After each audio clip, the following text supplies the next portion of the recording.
Evening, everybody. Tonight we're going to be doing a BayShrimp. So here is the finished product. There we go. So this pattern pretty much covers two aspects in the bay. Its primary purpose is a shrimp, obviously.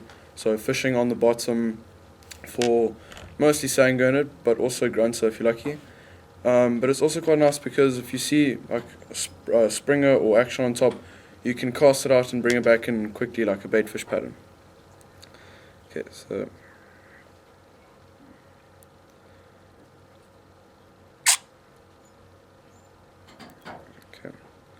now you got to try bring these eyes about 5 millimeters back behind the eye of the hook.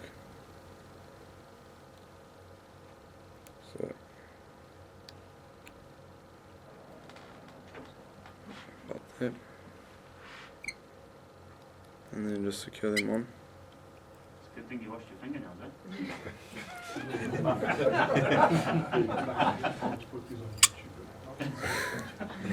Okay, so and then you want to bring it about just to where the hook starts to curve down, right about there. And now, okay, so this orange is quite important for two reasons. One, if you look at the cracker shrimp or mud prawns, they have that little orange in their stomach, like the berry. And also, it's in the middle of the fly, so it sort of gives it a translucent effect. So you don't need a lot, just a little bit. That's angel's hook, is it? Yeah. This stuff I got from the Kingfisher. It's quite nice because it's got the UV in it as well. So when you come up, you'll be able to see. Okay, so you really don't need a lot, just a little bit, and fold it over.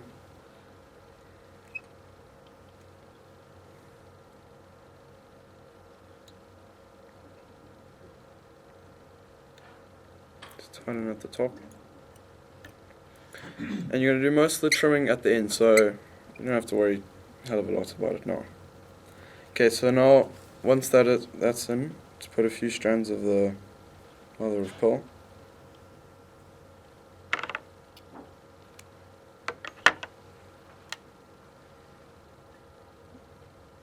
So fishing the harbour, well, this is pretty much the only place I've fished it, but I'd say about 90, if not almost a lot of all your catches are going to be sand-garnered. So I know some people think of them as a little bit like rats and but yeah, rats and mice, but they're really fun. Like this is how it's going to be going along the bottom with the eyes like that. So obviously you want the nylon to be facing upwards, pointing up. So measure about 1.5 centimeters back, and then what I'll do is take my pliers and just bend it up a bit and cut it off. And another nice thing with the pliers is you can squash it flat, so it just affords more like a binding area to put onto the shank of the hook. Okay, so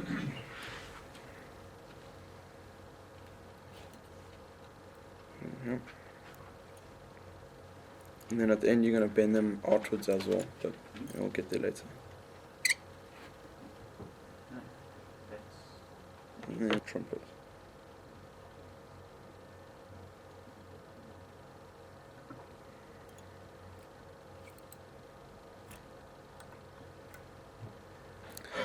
Okay, so now we're going to start putting on the actual main body. So you can either use the stuff bought at Kingfisher, it's a slightly cheaper one, or you can get the SF, which is also quite good. So the overall shape of this flower is on the bottom you're going to have a lot less, and on the top is going to get your main length and your bulk. So at the bottom is just to afford a bit of shape, so you really don't need a lot. And one of the key features of this flower is less is more.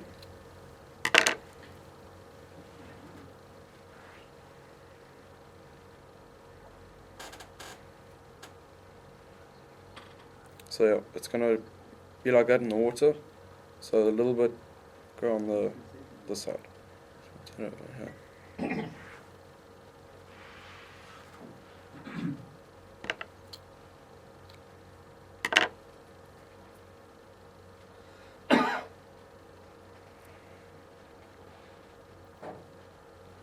So you want the length just to come before the end of the orange, and then tie it in. And you want to finish tying it in about just behind the point. So if you pull it up like that, yeah, and this trim,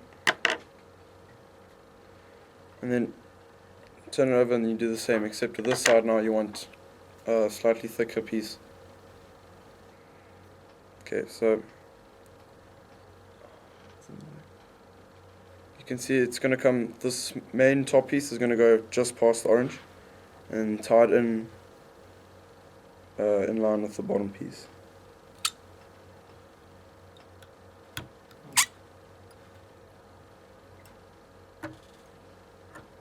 So bring it back a little bit. That's going to look similar to that. And trim that off. So you got the back part of the flower done. Now going back on top, you need another short little piece. But with this one now we're going to bring it over the top of the dumbbell eyes here. You're going to be finished tying off just behind the eyes. So bring the thread forward and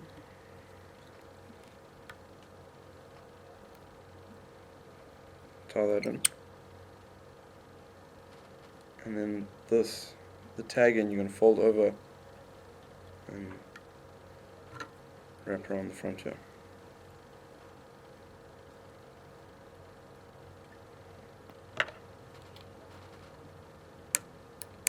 And trim here.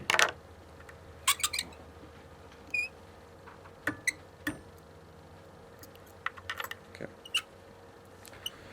So now going back to the underside, you're putting in your final main piece. So it's going to be the longest, thickest, main bulk of your flower. And then when you finish tying it, you're going to start shaping it. Because at the moment it doesn't look like much.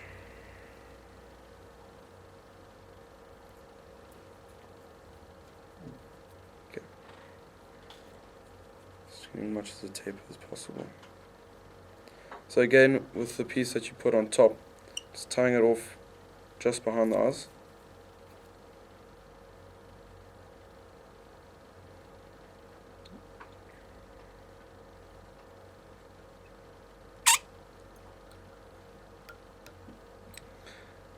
Okay, now with this one, again bringing it over, but we're not going to cut it right off. What you're going to do is about,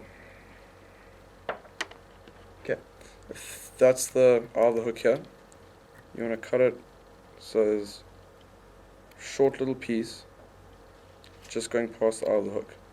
So what this does is in the water, when you're pulling it along on the bottom, it won't just go dead straight. This little part here, it'll just cause it to veer off slightly to one side or just act in a different manner. So that's pretty much the flower done. Actual tying of it.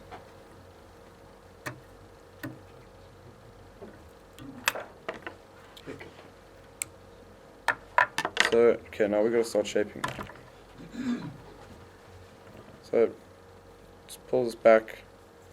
You can see now it's quite bulky and you haven't got that nice taper. So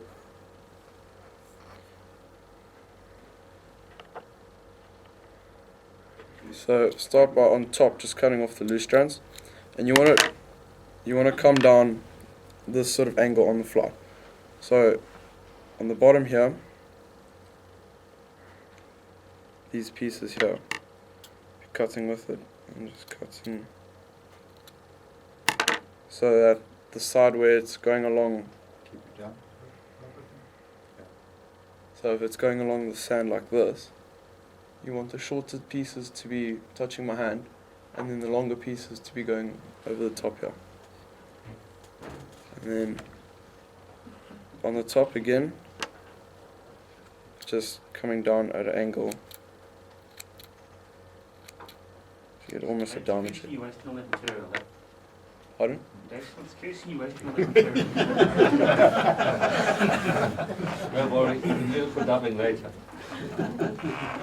So You tie Ian's draft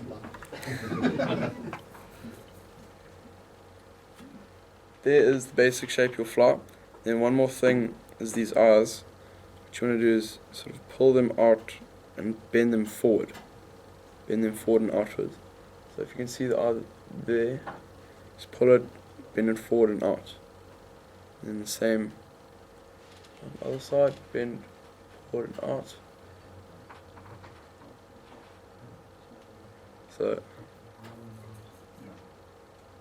that is your final fly. And then obviously you can just shape it and trim it, cut off the long pieces and do it to your liking. So there is the final fly. Demonstrate the shrimp pattern.